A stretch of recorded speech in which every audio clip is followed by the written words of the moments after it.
This is the one we would call detective work, really, because we need to find out what we know. We know we've got an isosceles triangle, a straight line, and a square.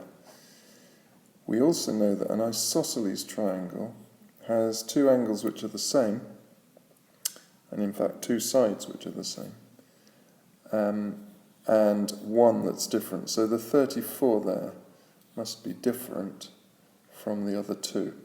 So let's see how we find out what the other two are.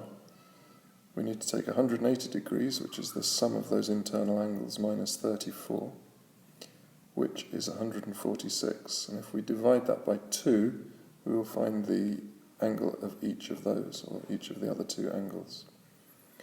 146 divided by 2 is 73. So we know that that angle next to the A is 73.